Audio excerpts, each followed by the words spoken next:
guys! Ako po si Glorife. For today's video, ipapakita ko po sa inyo kung paano po ako nagluluto ng tinulang isda. At ang iba pa namin ginagawa dito sa bahay. Bago ang lahat, baka pwede pong makahingi ng like at subscribe upang makapagpatuloy po ako sa aking content. At meron din po pala akong isa shoutout ang aking client na si Sir Mark at Ma'am Gina. Shoutout po sa inyo. Maraming salamat po. Let's start. Okay, magluluto po ako ng tinulang isda ang tawag dito. Ilalagay ko na yung ating mga sangkap. Yan, pakukuluan muna natin to bago natin ilagay yung isda. Gusto ko po kasi ngayon ng sabaw dahil parang namimiss ko na ang may sabaw na isda. Okay, then takpan muna natin, tapos buhayin natin yung apoy. Ganyan po kasi magluto ang blind. Inuuna talagang ilagay yung pangsahog para hindi mo na siya mainit, para hindi ka mapapaso or maiwasan mo na mapaso. On lang natin yung apoy.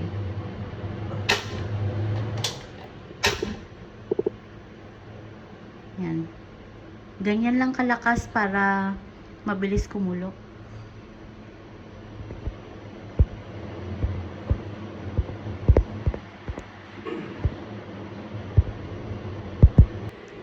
Guys, ito na, ilalagay ko na yung ating isda. Ilalagay ko na yung isda para okay, dahan-dahan lang kasi mainit. Okay. Tapos lagyan ko na siya ng paminta. Yan. Tapos lagyan din natin ng konting asin. Hindi naman din kasi ako mahilig talaga sa maalat. Wait lang, ang hirap kunin. Yan. Okay. Hintay na natin siyang maluto. Masarap kasi talaga guys pagka ang ulam mo ay may sabaw. Kanina kasi nagpaluto na ako ng gulay sa asawa ko. Hindi pa lang kasi hindi ko lang siya na-i-video kanina. Kasi nga ako ay may ginagawa. Tapos mamaya naman after nito, magluto naman siya ng prito. Perfect ang aming breakfast / lunch. Kasi anong oras na, oh. Yun. Antayin ko na lang tong maluto. Tapos ipapakita ko na sa inyo ang aming mga naluto mamaya. Takpan na natin. Yan. Guys, ito nga, nagluluto na yung asawa ko ng fried fish. So binaliktad na kasi niya yan kanina. Pinalagyan ko nga yan ng crispy fry para mas masarap. Kaya excited na ako sa aming lunch. Malapit na, maluluto na. Binaliktad niya na yun eh. Antay-antay na lang ako ng konti. At may papakita ko na po sa inyo kung ano yung mga naluto namin.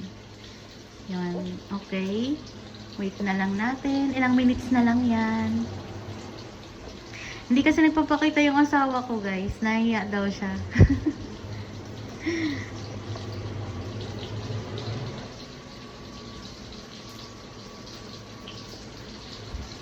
Bango-bango na na ako, lalo na ako nagugutom.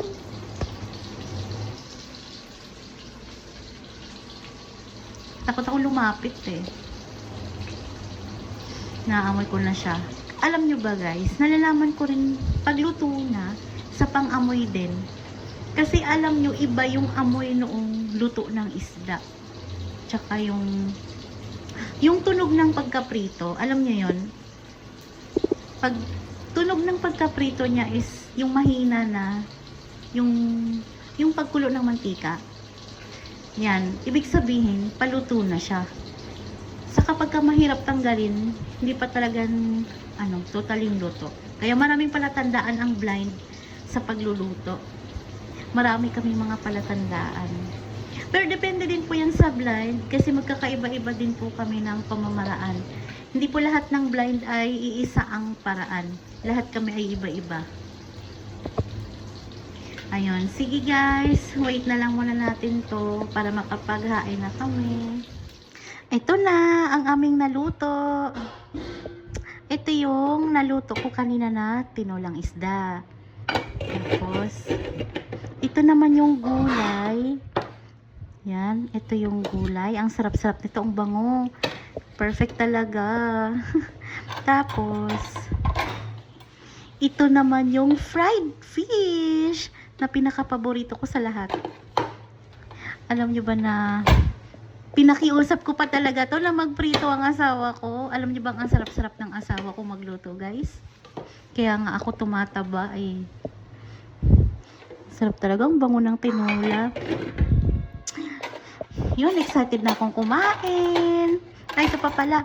Ito yung rice namin. Yan, ito yung, yun nga, sira na yung takip ng rice cooker namin. Kaya ganyan na yung takip ko. Excited na akong kumain. Yan, isi-open na tong ano namin, rice cooker. Okay. Ayan guys, kita nyo ba? Yun. At hanggang dito na lang muna ang aking video dahil ako ay nagugutom na. Thank you for watching. Bye!